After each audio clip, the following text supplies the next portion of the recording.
here we go. And I'm going to skip the formalities and just say, your honors, graduates, honorable guests. Well, as Antoine said, you made it, and we're all proud of you. Those of us up here, and of course everybody out there, your family and friends. It's an amazing thing you've accomplished. Again, 3 years of law school, so much hard work, so much stress, maybe a setback here and there. But you have crossed the law school finish line, so hooray for you.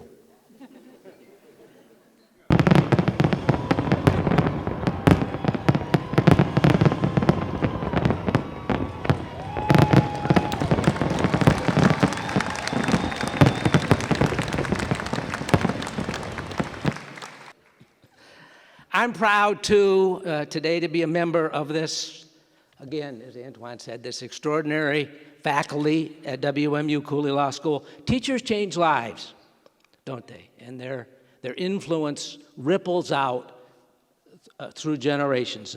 And I'd say you're pretty lucky to have been taught by these professors. And we're all of us pretty lucky, again, as you've heard, that in 1972, Justice Thomas Brennan decided to found a law school that gives an opportunity to a broad, diverse group of applicants. Come here and show us what you can do, he said, and you did just that. So it's appropriate that we, that on this day, today, graduation, probably the best day in the life of the school, a day he loved, that we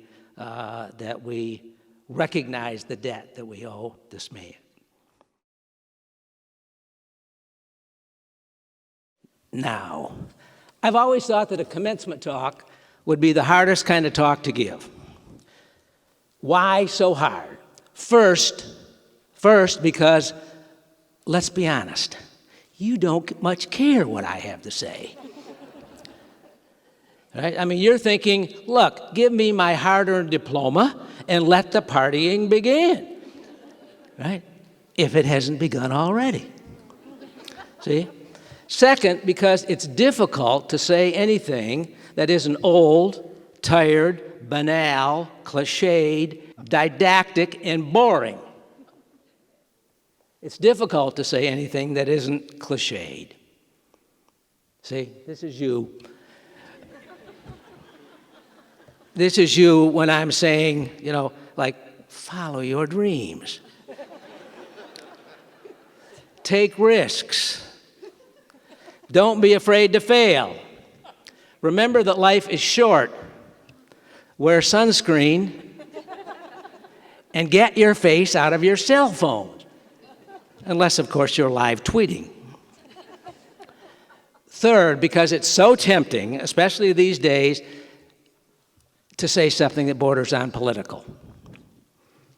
Do I dare even mention climate change, wealth inequality, the gender wage gap, incivility and dishonesty in public discourse, grossly overpopulated prisons, barriers to voting, politicized courts, health care costs, student debt, and continuing deep-seated issues of how we treat people who are different from us in some way. Issues of intolerance and, yes, discrimination. See? So forgive us, Dr. King and Rosa Parks and Emmett Till and Mamie Till Bradley. Forgive us that we have not done better. But I won't say anything more about any of that, so you can all relax. Instead, just a few mercifully brief observations. About successful lawyering and living. Back into the realm of cliches, I guess. Some important qualities go almost without saying. You might put these in the category of professionalism, competence, as in knowing your stuff and continuing to learn, industry, as in working hard, reliability, as in meeting deadlines and returning calls promptly, impeccable ethics, as in doing the right thing and checking if you're not sure, a sense of service, as in taking on some measure of pro bono work. There are so many people out there that can't afford a lawyer and need your help. Resolve, as in giving your all. I've always thought that the perfect epitaph would be something that the great boxer Joe Louis said. I did the best I could with what I had. I did the best I could with what I had. I'd take that for my tombstone. One other professional quality. You know, lawyers are paid professional writers and speakers. We deal in words, in language, the instrument of thought, and surely the greatest of all our inventions by far. We ought to pride ourselves on being clear. You know this, you knew this was coming. You knew this was coming. Will you please write in plain language? Will you please not join the great mass of lawyers who waste everybody's time and mental energy with legalese? Will you please write so that your clients can understand without your condescending, don't worry, it's just legal stuff? It takes great skill. It takes a willingness to improve on the turgid, impenetrable forms that you will be tempted to just recycle. And it takes a distaste for the centuries of ridicule the traditional legal style has brought on our profession. Consider quotes from just two law profs. Fred Rodell, the great Fred Rodell, said, "There are two things wrong with almost all legal writing.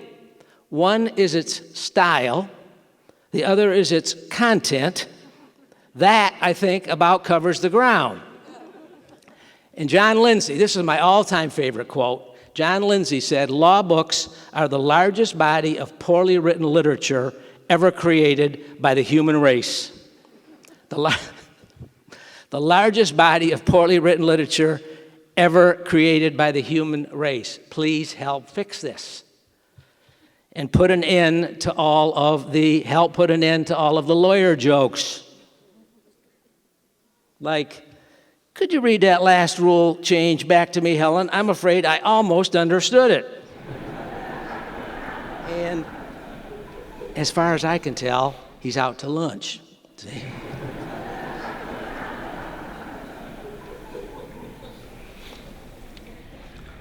It is not necessary to end your contracts with in witness whereof the parties hereto have affixed their signature.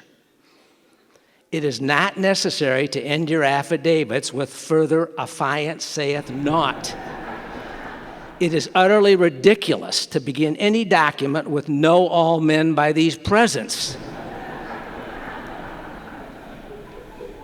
And of course, these silly formalisms are just a tiny, tiny, tiny part of the battle.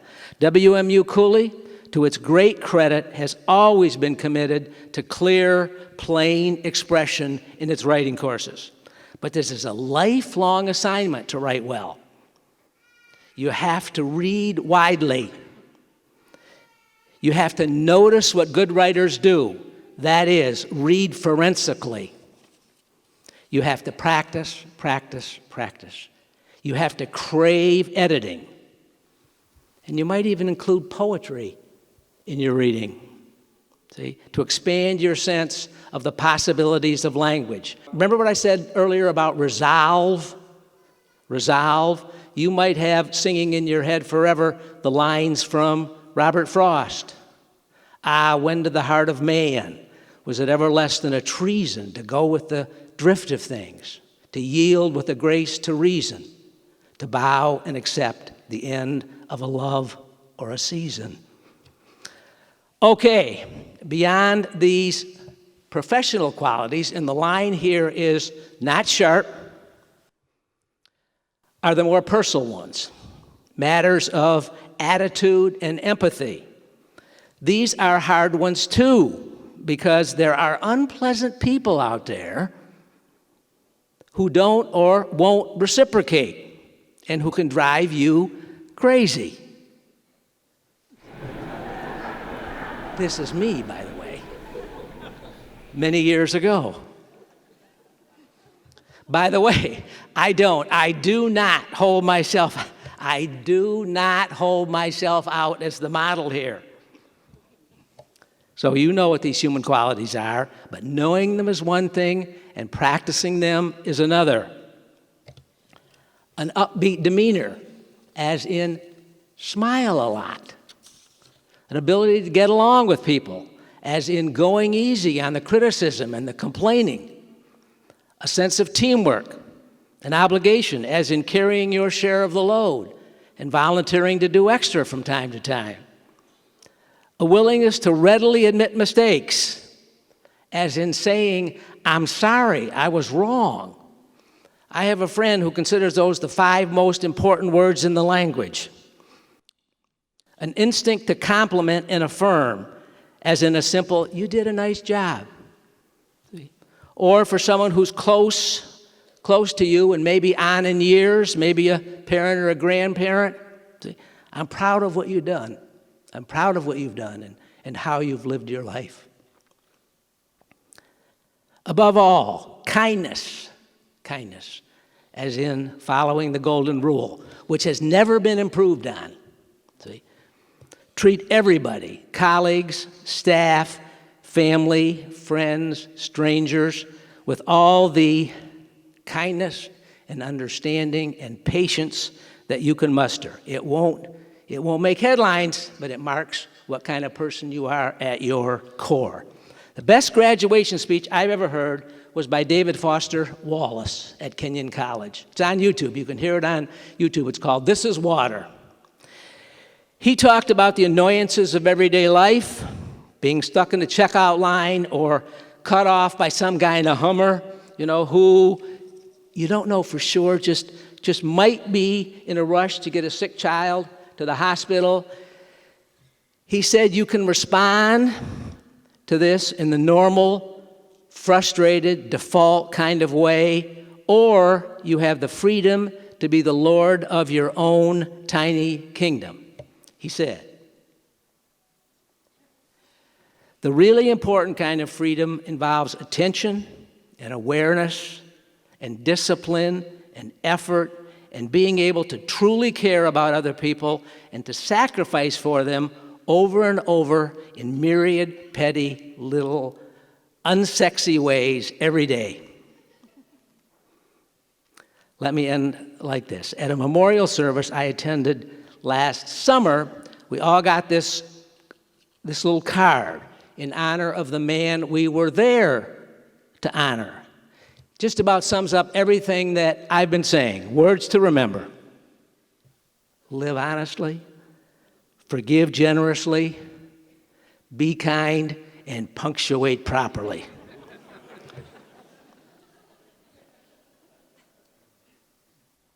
This is the Bob Dylan song. Sorry, not the Jay-Z song, Forever Young. It's the Bob Dylan song, Forever Young. My generation.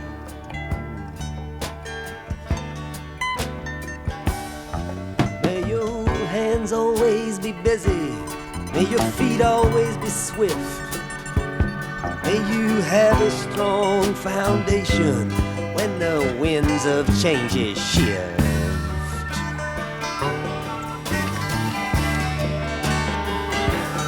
May your heart always be joyful. May your song always be sung. And may you stay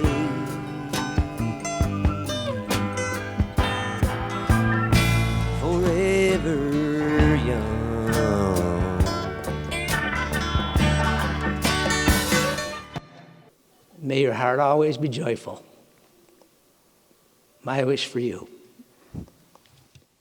Thank you.